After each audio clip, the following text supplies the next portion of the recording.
আজ আমরা জেনে নেব বজরংবলীর 4টি বিশেষ গুণের কথা। এই 4টি গুণ যার মধ্যে থাকে তিনি সব বিষয়ে সাফল্য লাভ করে থাকেন। শেখার ইচ্ছে। বন্ধুরা, বজরংবলী ছিলেন যেমন শক্তিশালী তেমনই বুদ্ধিমান, কিন্তু তার জন্য তার শেখার ইচ্ছের কোনো কমতি ছিল না। পুরাণ অনুসারে সূর্যদেব একবার হনুমানের গুরু হতে অস্বীকার করেন, কারণ তাকে সবসময় ঘুরতে হয়। স্থির হয়ে বসে হনুমানকে শিক্ষাদান তার পক্ষে সম্ভব নয় বলে জানিয়ে দেন সূর্যদেব। হনুমান তখন বুদ্ধি খাটিয়ে তাকে বলেন, আমি আপনার সঙ্গে সমান গতিতে আপনার উল্টো দিকে ঘুরব, তার ফলে সব সময় আমি আপনার সামনে থাকব, এভাবেই আপনি আমাকে শিক্ষা দিতে পারবেন। হনুমানের এই শেখার ইচ্ছে মুগ্ধ করে সূর্যকে। এর থেকে এটাই প্রমাণিত হয় যে শেখার ইচ্ছে থাকলে কোনো কিছুই বাধা হয়ে দাঁড়ায় না।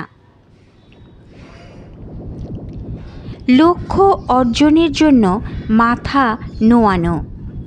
লঙ্কার পথে যাওয়ার সময় সমুদ্রের মাঝে এক বিরাট সাপ হনুমানের পথ আটকায়। সুরসা নামের ওই সাপ হনুমানকে খেয়ে ফেলতে চায়। হনুমান তার লঙ্কা যাওয়ার প্রয়োজনীয়তার কথা বারবার বললেও ওই সাপ রাজি হয় না। তখন হনুমান নিজের শরীর দ্বিগুণ বাড়িয়ে নেন।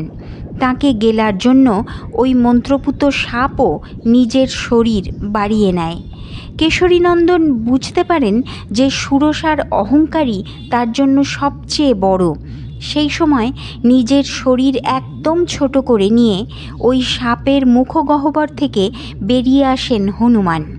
হনুমানের বুদ্ধির পরিচয় পেয়ে খুশি হয়ে সুরসা তাকে ছেড়ে দেন। এর থেকে এই শিক্ষা পাওয়া যায় যে নিজের লক্ষ্যের প্রতি স্থির থেকে সামনে যা বাধা আসবে সেই অনুসারে সমাধান খুঁজে বের করতে হবে। নিজের ক্ষমতার ব্যবহার।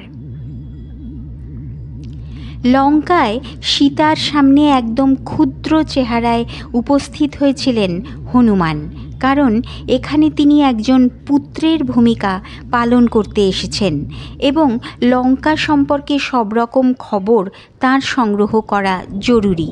তাই শত্রুপুরীতে থেকেও সহজে তিনি নজরে পড়েননি এবং লঙ্কার সব খবরই তিনি রামের কাছে পৌঁছতে পারেন।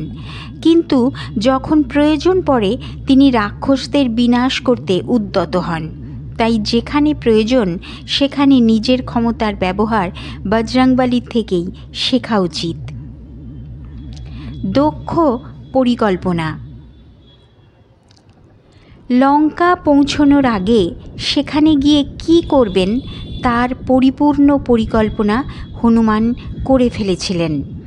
তিনি জানতেন যে তার সামনে একটা বড় লক্ষ্য রয়েছে, আর সেই লক্ষ্য পর্যন্ত পৌঁছতে তাকে নানা বাধার মধ্যে পড়তে হবে।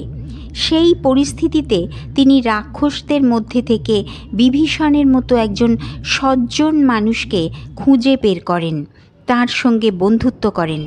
সীতামাকে খুঁজে বের করেন এবং গোটা লঙ্কা জ্বালিয়ে শত্রুদের মনে ভয় জাগিয়ে দিয়ে আসেন।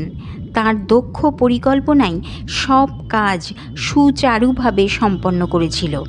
সঠিক পরিকল্পনা করে এগোলে কোনো বাধাই যে সামনে টিকতে পারে না, সেই শিক্ষাই এভাবে আমাদের দেন বজরংবলী। বন্ধুরা, ভিডিওটি ভালো লেগে থাকলে অবশ্যই সাবস্ক্রাইব করে